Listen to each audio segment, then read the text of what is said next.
In কুনতুম মুমিনিন। আল্লাহ তাআলা বলছেন ঈসা আলাইহিস সালাম বনী ইসরাইলকে বললেন, আমি তোমাদের পক্ষ থেকে, আমি তোমাদের রবের পক্ষ থেকে নিদর্শন নিয়ে এসেছি।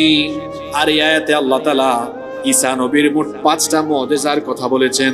ঈসা নবী তাদেরকে বললেন, অবশ্যই আমি তোমাদের জন্য কাদামাটি দিয়ে পাখির আকৃতি বানাবো, অতঃপর তার মধ্যে আমি ফুঁক দিব। তার মধ্যে আমি যখন ফুঁক দিব, আল্লাহর হুকুমে সেই পাখি তখন উড়ে যাবে। আল্লাহু আকবার। এটি ছিল তার 1 নম্বর মুজিজা। ঈসা আলাইহিস সালাম তিনি কাদামাটি দিয়ে পাখির আকৃতি বানাতেন, এরপরে সেটার মধ্যে তিনি যখন ফুঁক দিতেন তখন আল্লাহর হুকুমে সেটা উড়ে যেত। এটা ছিল তার 1 নম্বর মুজিজা। এরপরে ঈসা নবী বলছেন, আমার 2 নম্বর মুজিজা আল্লাহ দিয়েছেন, ওয়া উবরিউল আকমাহা ওয়াল আবরাসা ওয়া উহয়িল মাউতা বিইذনিল্লাহ। আমার 2 নম্বর মুজিজা হলো, জন্মান্ধ এবং কুষ্ঠ রোগীর গায়ে যখন আমি হাত বুলিয়ে দিব, তখন তাকে যিনি ভালো করে দিবেন তিনি কে? জন্ম থেকে অন্ধ এবং কুষ্ঠ রোগীর গায়ে তিনি হাত বুলিয়ে দিলে আল্লাহ তার রোগ ভালো করে দিতেন। এটা ছিল তার 2 নম্বর মুজিজা। 3 নম্বর মুজিজা ছিল, ওয়া উহয়িল মাউতা বিইذনিল্লাহ। তিনি বলছেন, আর আমি আল্লাহর হুকুমে মৃতকে জীবিত করব। তিনি আল্লাহর হুকুমে মৃতকেও জীবিত করতে পারতেন। এটা ছিল তার 3 নম্বর মুজিজা। এরপরে তার 4 এবং 5 নম্বর মুজিজা ছিল, ওয়া উনাব্বিউকুম বিমা তাকুলুনা ওয়া মা তাদাখিরুনা ফি বুয়ুতিকুম ইন্না ফি যালিকা লাআয়াতান লাকুম ইন কুনতুম মুমিনিন। তার 4 এবং 5 নম্বর মুজিজা ছিল, তিনি বলছেন, তোমাদের ঘরে তোমরা যা আহার করো, 4 তোমরা যা আহার করো, এবং 5 তোমরা যা ঘরে জমা করে রাখো, এগুলোও আমি আল্লাহর হুকুমে তোমাদেরকে জানিয়ে দিতে পারব। আল্লাহু আকবার। ঈসা আলাইহিস সালামকে আল্লাহ তাআলা এই মুজিজাগুলো দান করেছিলেন।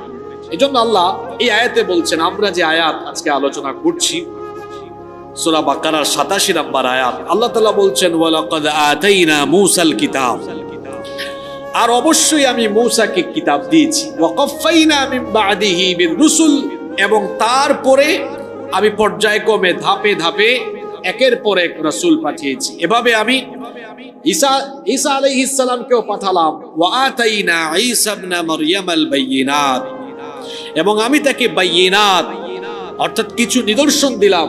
শুধু তাই নয়, ওয়া আইয়াদনাহু বিরূহিল কুদুস, এবং রূহুল কুদুস দ্বারা আমি তাকে শক্তিশালী করলাম।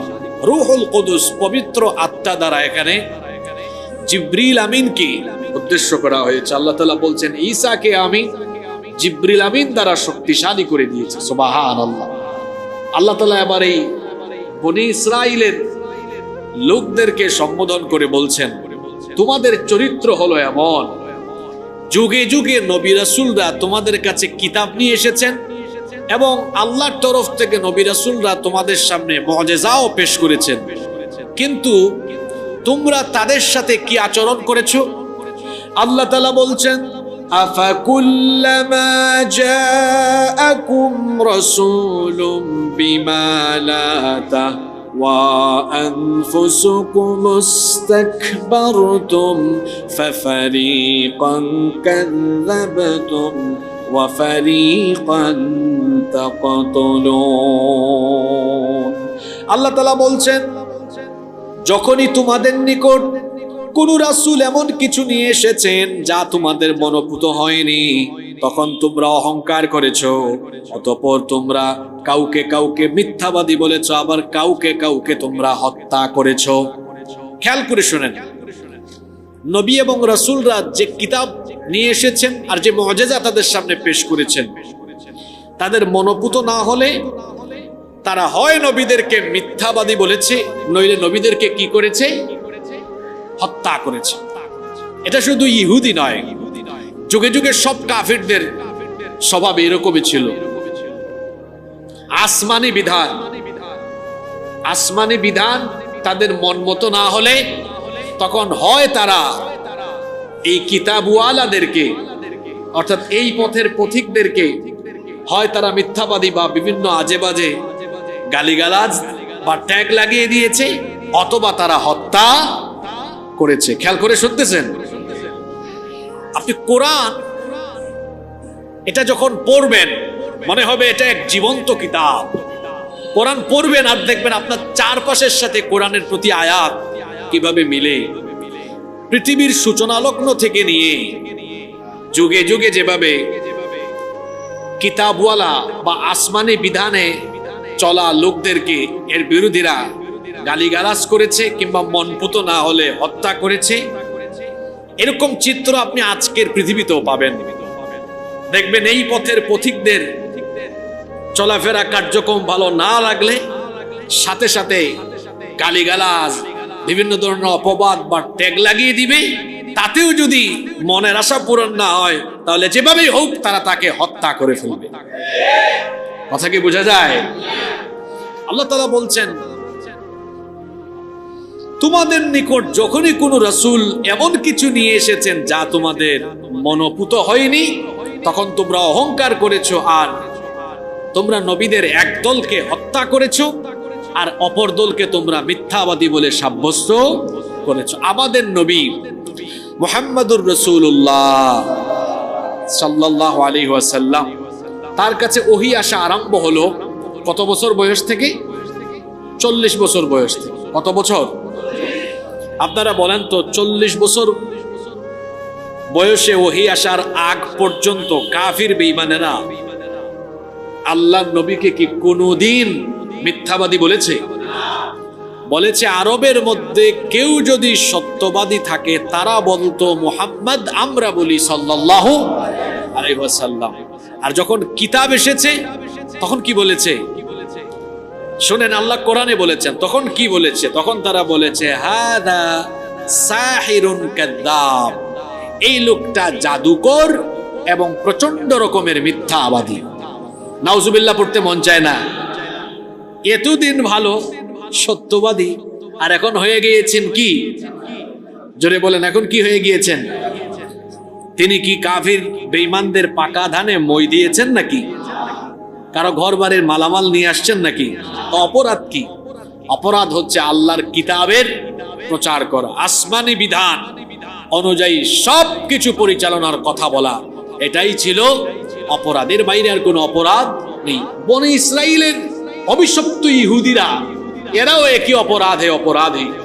আল্লাহ তাআলা বলছেন যখনই তাদের কাছে কোনো নবী কোনো বিধান নিয়ে এসেছেন তাদের মনোপুত না হলে হয় তারা ওই নবীদেরকে হত্যা করে ফেলেছে, নইলে কি সাব্যস্ত করেছে?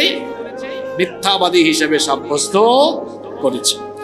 এরপরে আল্লাহ এই ইহুদিদের কথা বলছেন, যখন তাদেরকে বলা হয় আসমানি বিধানের অনুসরণ করো তখন তারা কি বলতো শুনেন। আল্লাহ পরের আয়াতে বলছেন ওয়াকালু কুলুবুনা গুলফুম বাল লা'আনাহুমুল্লাহু বিকুফরিহিম ফাকালিলাম মা ইউমিনুন।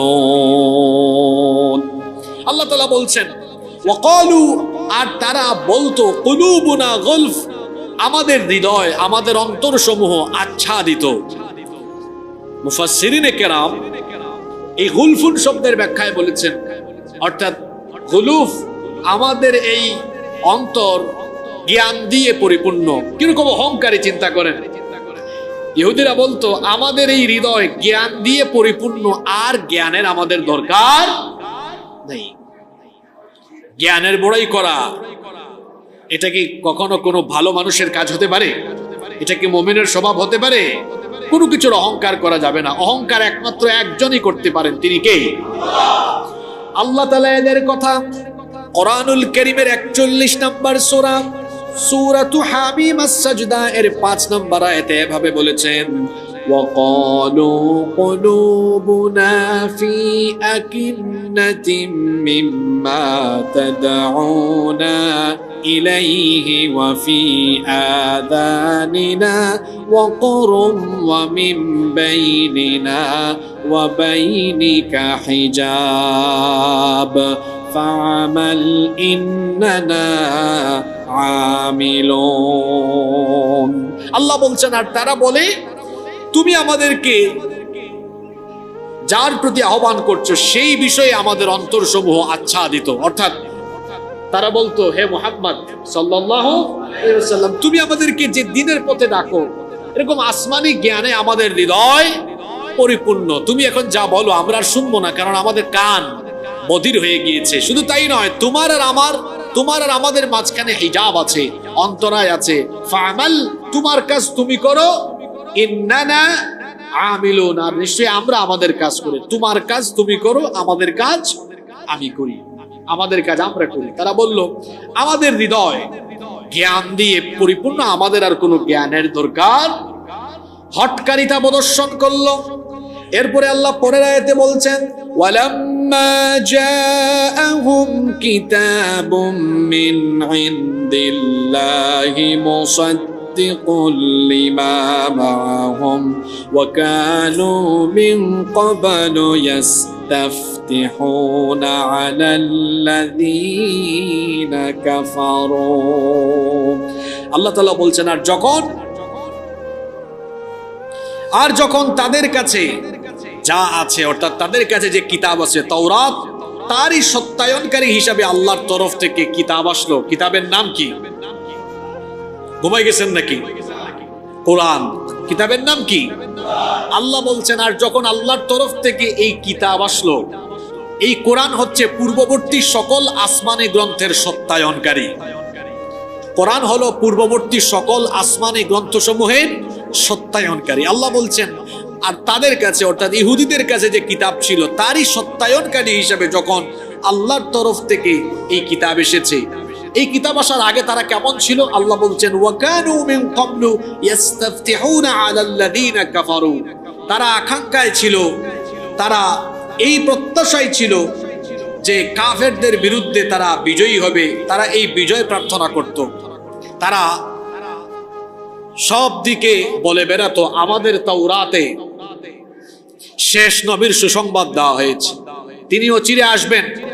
ইহুদিরা মনে করত শেষ নবী তাদের বংশে আসবেন, অর্থাৎ বনি ইসরাইলে আসবেন। খেয়াল করে শোনেন, ইহুদিরা এটা ধারণা করত, বিশ্বাস করত, যেহেতু আমাদের কিতাব তাওরাতে, আবার পরবর্তীতে ঈসা নবীকে আল্লাহ যে কিতাব দিয়েছেন ইনজিলে, তাওরাতে ইনজিলে আল্লাহর রসুলের ব্যাপারে ভবিষ্যৎবাণী করা হয়েছে, আল্লাহর রসুলের পরিচয় তুলে ধরা হয়েছে। ইহুদিরা অধীর আগ্রহী ছিল যে আখিরি নবী তাদের বংশে আসবেন, আর নবীজি আসার পরে তিনি ইহুদি জাতির পুনরুত্থানে নেতৃত্ব দিবেন, তারা আবার পৃথিবীকে শাসন করবে। তারা এই প্রত্যাশাই ছিল।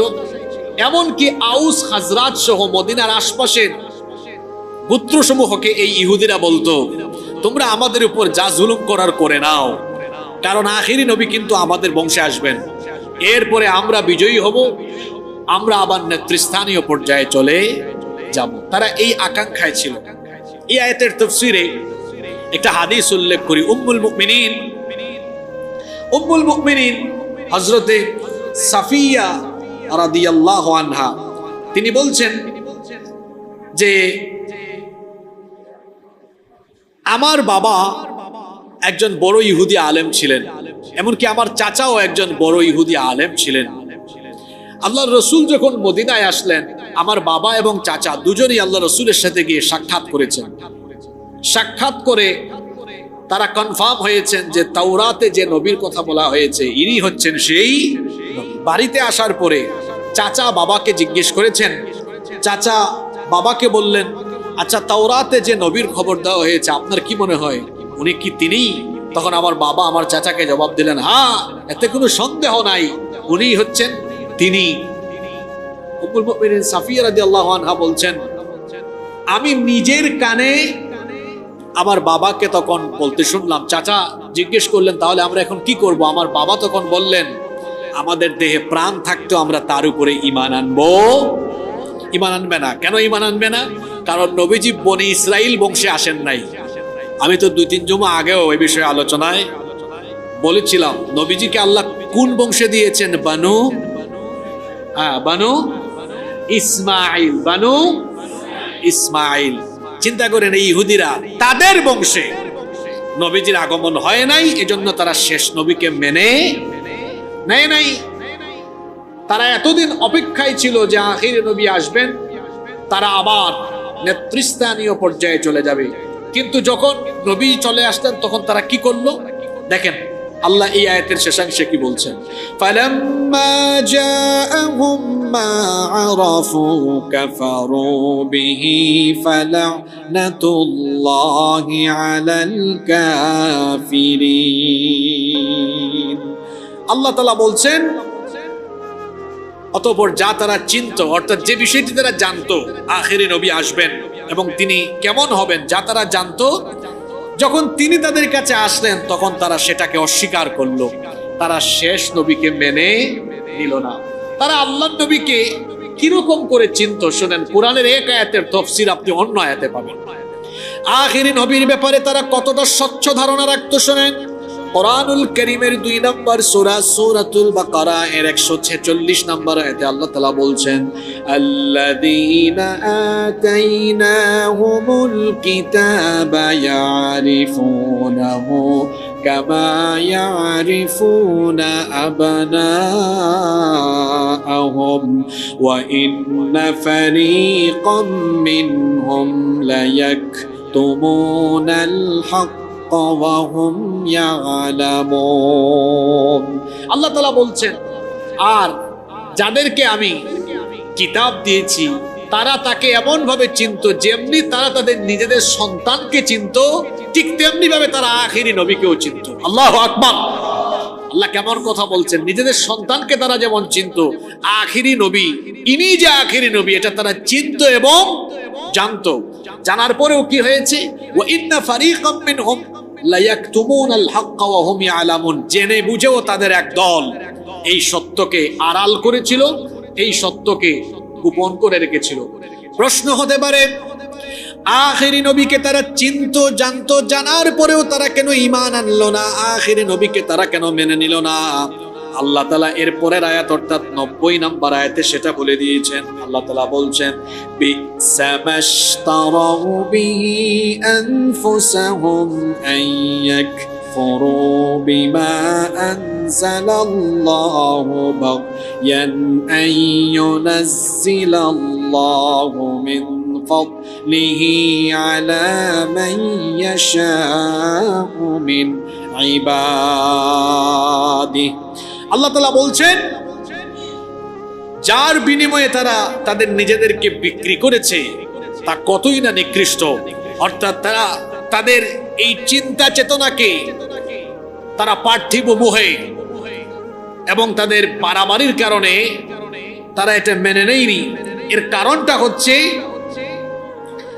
এর কারণ হলো আল্লাহ যা নাজিল করেছেন এই বিধানের সাথে এজন্য তারা কুফরি করেছে। এর কারণ হলো আল্লাহ তার বান্দাদের মধ্যে যার প্রতি ইচ্ছা অনুগ্রহ নাজিল করেন, অর্থাৎ আল্লাহ যাকে ইচ্ছা তাকেই তো নবী বানাবেন।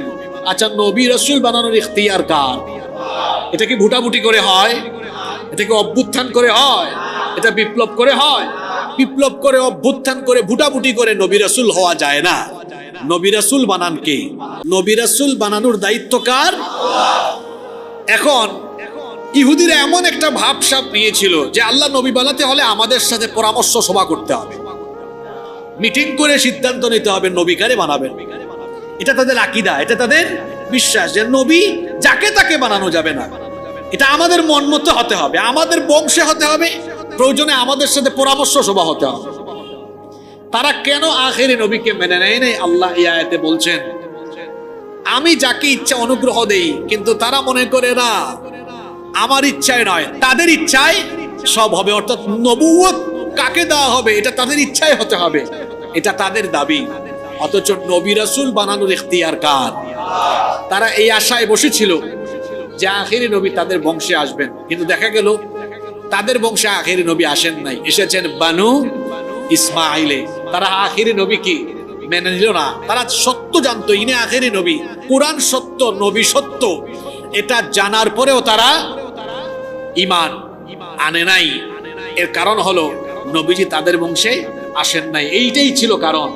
আল্লাহ তাআলা বলছেন فَبَاءُوا بِغَضَبٍ عَلَى غَضَبٍ وَلِلْكَافِرِينَ عَذَابٌ مُهِينٌ। অতঃপর এই কাজের ফলে তারা ক্রোধের উপর ক্রোধ অর্জন করেছে, অর্থাৎ গজবের উপর গজব অর্জন করেছে। অর্থাৎ এরা দুনিয়া এবং আখিরাতে গজবপ্রাপ্ত, শাস্তিপ্রাপ্ত হবে যার তরফ থেকে, তিনি কে? আল্লাহ বলছেন আর কাফেরদের জন্য রয়েছে এরকমই লাঞ্ছনাদায়ক শাস্তি। এরপরে আল্লাহ তাআলা এই ইহুদিদের ব্যাপারে বলছেন ওয়াইদা কিলা লাহুম আমিনু বিমা আনজালাল্লাহু ক্বালু নুমিনু বিমা উনজিলা আলাইনা ওয়া ইয়াকফুরুনা বিমা ওয়ারাআহ। আল্লাহ তাআলা বলছেন আর যখন তাদেরকে বলা হয় আল্লাহ যা নাজিল করেছেন তোমরা তার প্রতি ঈমান আনো, এই কোরআনের প্রতি ঈমান আনো, এই ইহুদিরা তখন কি বলে শোনেন। এই ইহুদিরা তখন বলে নুমিনু বিমা উনজিলা আলাইনা, আমাদের প্রতি যা নাজিল হয়েছে আমরা তা বিশ্বাস করি, আমরা সেগুলাই কেবল মানি। ওয়া ইয়াকফুরুনা বিমা ওয়ারাআহ, আর আমাদের উপরে নাজিল হওয়া বিধানের পরে যত বিধান এসেছে সব আমরা অস্বীকার করি, আমরা কিছুই মানি না। অর্থাৎ তাদের উপর নাজিল হয়েছে তৌরাত, তাদের কথা হচ্ছে আমরা তাওরাত মানি, কোরআন মানে না। আচ্ছা, কোরআন যদি কেউ না মানে তাহলে তাওরাতের সত্যতা কি আর থাকবে? থাকবে না। কারণ হচ্ছে কোরআন পূর্ববর্তী সমস্ত কিতাবের সত্যায়নকারী, কারণ পূর্ববর্তী সকল আসমানি গ্রন্থে আখেরি নবীর কথা বলা হয়েছে এবং আখেরি নবীকে কিতাব দেওয়া হবে সেটাও বলা হয়েছে। সুতরাং কেউ যদি আখেরি নবী আর আখেরি নবীর উপরে নাজিল হওয়া কিতাবই অস্বীকার করে তাহলে সে কি আর তার নিজের কিতাবকে মানে? মানে না। আল্লাহ তাআলা বলছেন যখন তাদেরকে বলা হলো আল্লাহ যা নাজিল করেছেন এটা গ্রহণ করো, এটা মেনে নাও, তারা বলে আমাদের উপর যা নাজিল হয়েছে এর বাহিরে আমরা আর অন্য কিছুই মানি। আল্লাহ তাআলা বলছেন ওয়া হুয়াল হাক্কু মুসাদ্দিকান লিমা মাআহুম কুল ফালিমা তাকতুলুনা আমবিয়া আল্লাহি মিন ক্বাবলু ইন কুনতুম মুমিনিন। আল্লাহ তাআলা বলছেন যে তাদের সাথে যা আছে সত্যায়নকারী এই কিতাব আল্লাহ দিয়েছেন এটাই তো ছিল সত্য, তারা এটা মানে না। তারা বলে তাদের উপর যা নাজিল হয়েছে এটা ছাড়া কিছু মানে না। এবার আল্লাহ তাদেরকে বলছেন নবী এদেরকে আপনি প্রশ্ন করেন তো, তাহলে তোমাদের উপরে নাজিল হওয়া কিতাবই যদি তোমরা মানো আর কিছু না মানো তাহলে বলো তোমাদের উপর নাজিল হওয়া কিতাব যদি তোমরা মানো তাহলে কেন তোমরা তোমাদের উপর নাজিল হওয়া কিতাবের দাওয়াত দেওয়ার অপরাধে অসংখ্য নবীকে কেন তোমরা হত্যা করলে যদি তোমরা মুমিন হয়ে থাকো? এই ইহুদিরা অসংখ্য নবীকে হত্যা করেছে। জাকারিয়া আলাইহিস সালামকে এরা হত্যা করেছে, হযরত ইয়াহইয়া আলাইহিস সালামকে তারা হত্যা করেছে। আল্লাহ তাআলা বলছেন যদি তোমাদের উপর নাজিল হওয়া কিতাবকে তোমরা বিশ্বাসী করো তো তোমাদের কিতাবের দাওয়াত তোমাদের নবীরা যখন দিয়েছেন কেন তোমরা তাদেরকে হত্যা করেছো? এরপরে তাদেরকে আরো বলা হয়েছে ওয়ালাকাদ জাআকুম মূসা বিল বাইয়িনাতি সুম্মা ইত্তাখাযতুমুল ইজলা মিন বাদিহি ওয়া আনতুম যালিমুন। আর অবশ্যই মূসা তোমাদের নিকট সুস্পষ্ট নিদর্শন সমূহ নিয়ে এসেছেন। মূসা আলাইহিস সালাম যখন সুস্পষ্ট নিদর্শন নিয়ে এসেছেন তখনও তো তোমরা এরপরে গো বাছুরকে তোমরা প্রতিমা হিসাবে উপাস্য হিসাবে গ্রহণ করে নিয়েছিলে। এই কাহিনী তো আপনাদেরকে বলেছিলাম। মূসা নবী গিয়েছিলেন 40 দিনের জন্য কোন পাহাড়ে? ভুলে গিয়েছেন কোন পাহাড়ে? তুর পাহাড়ে। এই ফাঁকে দিয়ে বনি ইসরাইলের লোকেরা তারা আল্লাহর ইবাদত বাদ দিয়ে কিসের পূজা আরম্ভ করলো? গো বাছুরের পূজা আরম্ভ করলো।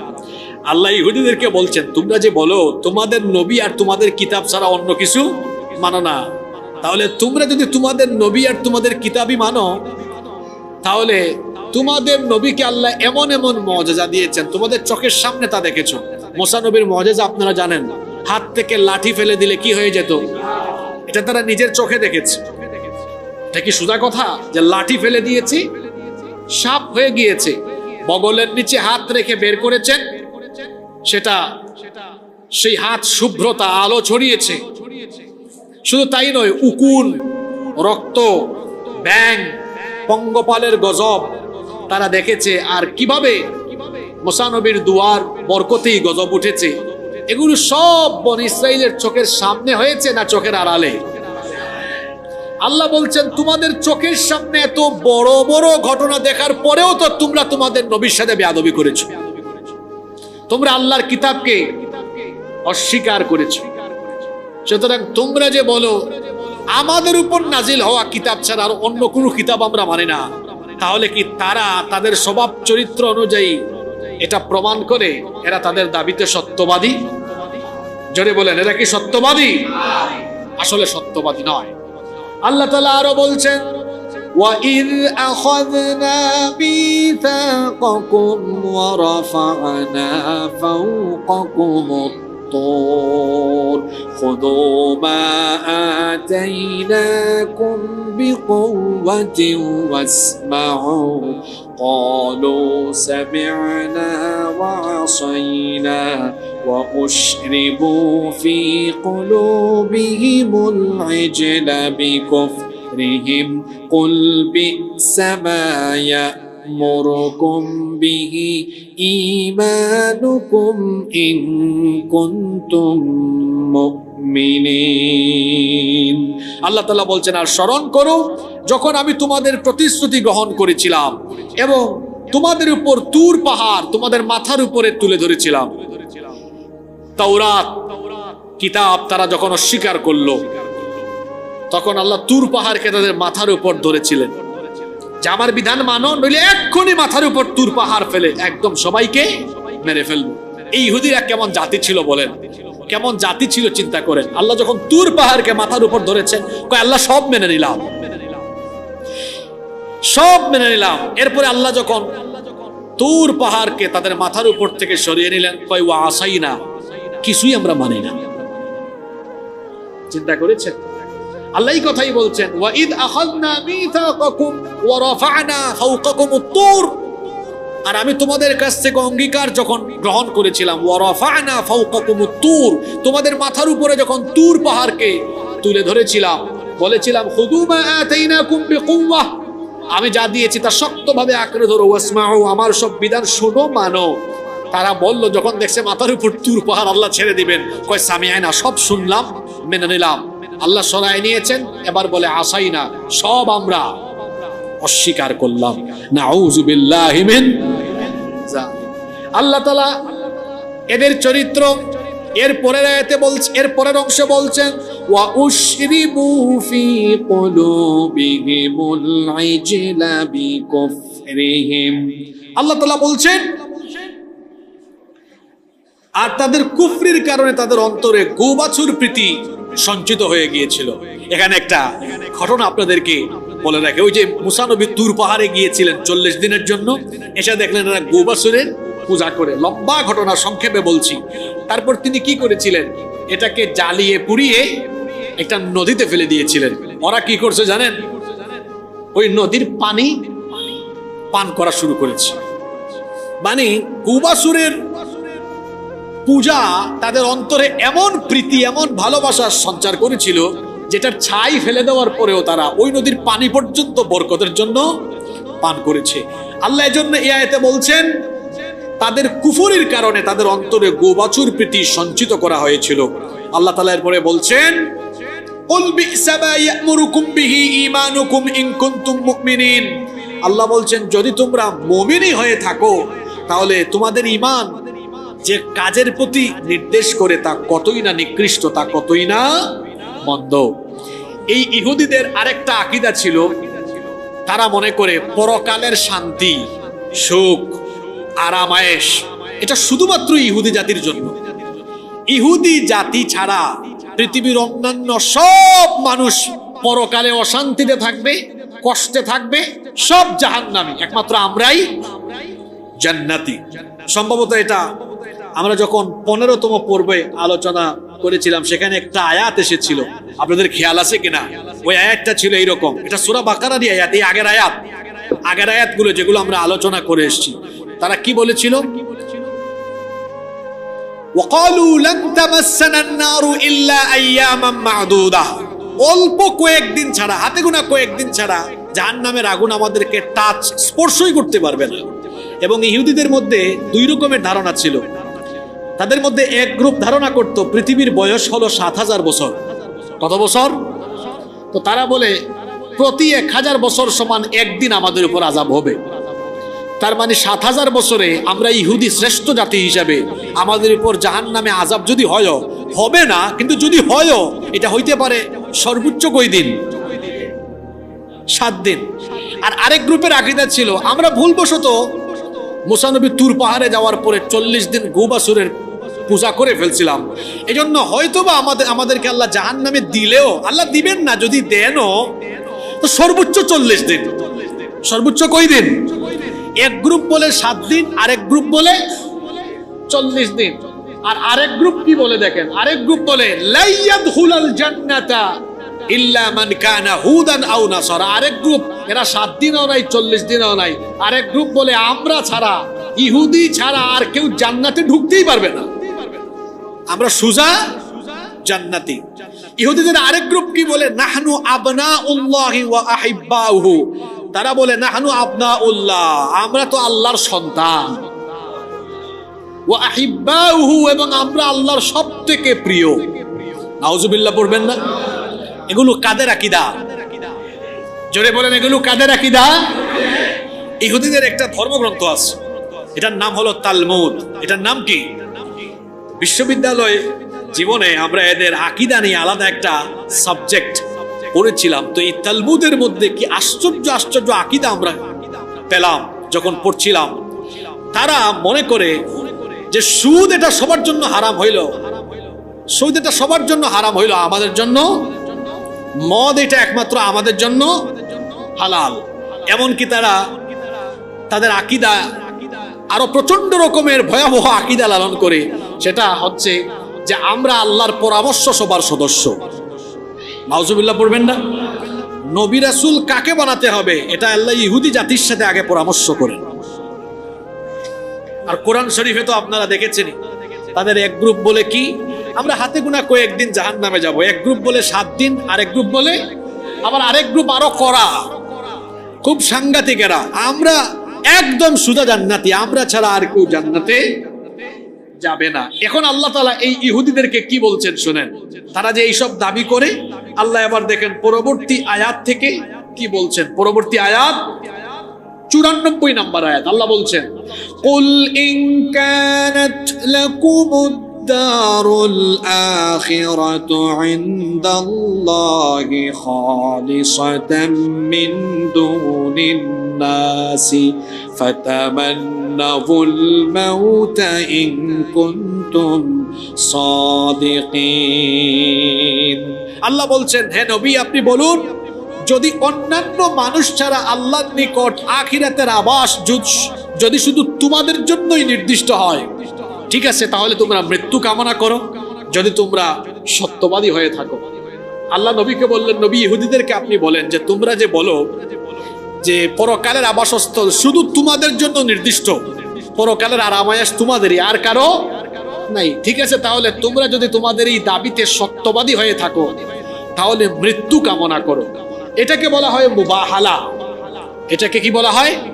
মুবাহালা। রাইসুল মুফাসসিরিন আব্দুল্লাহ ইবনে আব্বাস রাদিয়াল্লাহু আনহুমা এই আয়াতের ব্যাখ্যায় তিনি বলছেন যে ইহুদিদেরকে এটা দ্বারা মুবাহালার প্রতি আহ্বান করা হলো। মুবাহালা হচ্ছে যে দুই গ্রুপ আল্লাহর কাছে দাবি পেশ করবে, যে মিথ্যাবাদী হবে তার উপর যেন আল্লাহর কি আসে, আল্লাহর তরফ থেকে মৃত্যু চলে আসে।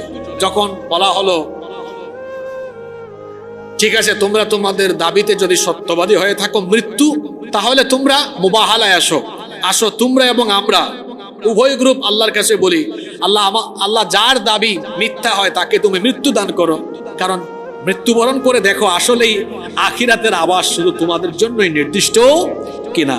আল্লাহ যখন নবীকে বললেন, নবী এই কথা বলে দেখেন, এই ইহুদিরা তারা আসলে এত সহজে মরতে চায়, দুনিয়ায় বেঁচে থাকার জন্য তাদের আলাদা একটা লোভ আছে ইহুদি জাতির। এটা আল্লাহ বলেছেন, এটা আমার কথা নয়। দেখেন আল্লাহ কি বলছেন, ওয়ালাই ইয়াতামান্নাউহু আবাদান বিমা قدمت أيديهم والله عليم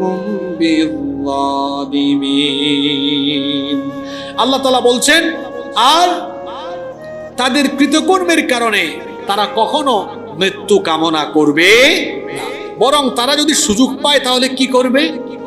তারা যদি সুযোগ পায় তাহলে কি করবে? আল্লাহ বলছেন, ওয়ালা তাজিদান্নাহুম আহরাসান নাসি আলা হায়াতিন ওয়া মিনাল্লাযীনা আশরাকু ইয়াওয়াদ্দু আহাদুহুম লাউ ইউআম্মারু আলফা সানাতিন ওয়া মা হুয়া বিমুযাহজিহি মিনাল আযাবি আন يعمر والله بصير بما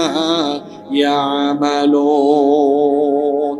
আল্লাহ তাআলা বলছেন, আর তুমি তাদেরকে জীবনের প্রতি সর্বাধিক লোভী মানুষ হিসাবে পাবে, হায়াতের প্রতি তাদের আলাদা লোভ আছে। এমনকি যারা মুশরিকদের চাইতেও ইহুদিদের দুনিয়ার জীবনে বেঁচে থাকার প্রতি লোভ অত্যন্ত বেশি। কথাটা খেয়াল করেন, আল্লাহ বলছেন, হে রাসূল আপনি দেখবেন মুশরিকদের চাইতেও ইহুদিরা দুনিয়াতে বেঁচে থাকার লোভ তাদের মধ্যে প্রচন্ড রকমের বেশি। এমনকি আল্লাহ বলছেন, ইয়াওয়াদ্দু আহাদুহুম লাউ ইউআম্মারু আলফা সানাহ, তাদের কেউ কেউ এরকমও কামনা করে যদি তাকে লাউ ইউআম্মারু আলফা সানাহ, যদি তাকে 1000 বছরের হায়াত, 1000 বছরের জীবন দেওয়া হতো। ওয়ামা হুয়া বিমুযাহজিহি মিনাল আযাবি আন ইউআম্মার, অথচ দীর্ঘজীবী হলেই, লম্বা হায়াত পেলেই তো আযাব থেকে কেউ তাকে নিষ্কৃতি দিতে পারবে। ইহুদি বলেন আর মুশরিক বলেন, আসলে দুনিয়ার প্রতি যাদের লোভ আছে এরা মৃত্যুকে ভয় করে এবং এরা বেঁচে থাকার জন্য আপ্রাণ চেষ্টা করে। আর তার বিপরীতে মুমিনরা মৃত্যুকে ভয় পায়, মুমিনরা মৃত্যুকে ভয় পায় না, বরং মুমিনরা চোখের সামনে যদি মৃত্যুও দেখে সেই অবস্থায় তারা ভীত বিহব্বল হয় না, কারণ মুমিন জানে মরতে একদিন হবেই। এজন্য মুমিন বেঁচে থেকে দাসের জীবন চায় না, সে প্রয়োজনে মরণ আসলে যদি এমন মরণ হয় যে আল্লাহর পথে থাকার কারণে জীবন দিতে হবে, তো সেটার কারণে শাহাদাতকে বেছে নেবে। তারপরেও সে কাফির, কুফার, ইহুদি, মুশরিক এবং দুনিয়ার প্রতি যাদের মোহ আছে এদের মতো এরা গোলামীর জীবনকে বেছে নেয়। গোলামীর জীবনকে মুমিনরা কখনো বেছে নেয় না, মুমিনরা মৃত্যুকে ভয়ও করে না। আপনি আজকের পৃথিবীর দিকে তাকিয়ে দেখেন, এই যে দেখেন বর্তমানে প্যালেস্টাইনে, এই যে গাজায়, রাফায় ইহুদিরা যে দশকের পর দশক ধরে 100 বছরেরও বেশি সময় ধরে ফিলিস্তিনিদের উপরে যা চলছে, তাদের চোখের সামনে তাদের ছেলে মেয়ে, ভাই বোন বা কারো মা বাবা মারা যাচ্ছে, এটা দেখার পরেও কি স্বাধীনতাকামী এই ফিলিস্তিনিরা কখনো থেমে গিয়েছে? জোরে বলেন, থেমে গিয়েছে? উল্টা আপনি ইহুদিদেরকে দেখবেন হঠাৎ কোনো হামলার সম্মুখীন হলে কি জাতের ভয় পায়। এই যে কিছুদিন আগে ভারত পাকিস্তান এক থমথমে অবস্থা বিরাজ করলো। এই যে কথায় আছে, বারে বন পুড়ে। হ্যাঁ, ভারত কি লাফালাফিটাই না করলো। পাকিস্তান যখন একেবারে উচিত জবাব দেওয়া শুরু করেছে, তখন ভয়ের চোটে তখন একদম এই ডোনাল্ড ট্রাম্পকে একদম হাতে পায়ে ধরে যুদ্ধ বিরতির জন্য, তারপরে উভয় দেশ যুদ্ধ থামানোর জন্য এরপরে আলোচনায় বসতে রাজি হয়েছে। আমরা আসলে যুদ্ধ চাই না, আমরাও কি চাই? শান্তি চাই। আমরা কি চাই? শান্তি চাই। কিন্তু এই যে ভারতে উগ্রবাদীরা, আরএসএস এর কঠোরপন্থী উগ্রবাদীরা, তারা যেভাবে অখণ্ড ভারত প্রতিষ্ঠার জন্য, অখণ্ড ভারত প্রতিষ্ঠার স্বপ্ন লালন করে তারা যেভাবে উস্কানিমূলক কর্মকাণ্ড করে যাচ্ছে, তারা যদি এটা চালিয়ে যেতে থাকে, আমি তো একবার দুইবার না বারবার এই কথা বলেছি, যারা এটা জানেন না আগে আরএসএস সম্পর্কে জানবেন, আরএসএস এর অখণ্ড ভারত প্রতিষ্ঠার কর্মসূচির ব্যাপারে জানবেন, তখন আপনিও আমার সাথে সুর মিলিয়ে বলতে বাধ্য হবেন, যদি তারা এই অখণ্ড ভারত প্রতিষ্ঠার স্বপ্ন লালন করে এরকম উস্কানিমূলক কর্মযজ্ঞ চালিয়ে যেতে থাকে, ভারত টুকরা টুকরা হবে, ভারতের মানচিত্র টুকরা টুকরা হয়ে গিয়ে গোটা ভারতবর্ষই একসময় তার নাম হারিয়ে ফেলবে। এবং আল্লাহ রসুল যেটা বলে গিয়েছেন যে গাজওয়াতুল হিন্দের মাধ্যমে এই অঞ্চলে বৃহত্তর ইসলামী রাজ কায়েম হবে, এ ব্যাপারে কোনো সন্দেহ নেই। এরা সংখ্যায় বেশি হয়েও অস্ত্র শস্ত্রে সজ্জিত হয়ে আমাদেরকে ভয় দেখায় না, আমাদেরকে ভয় দেখায়, কিন্তু আমরা কি ভয় পাই? জোরে বলেন, আমরা কি ভয় পাই? আমরা শুধু এই যে গলা দিয়ে বলি বিষয়টা এমন নয়, পরিস্থিতি তৈরি হলেও দেখা যাবে আমরা আসলে ভয় পাই। আর ভয় পাইয়েন না, কারণ বাস্তবতাও বলে আসলে আল্লাহর একটা নেয়ামত দেখেন।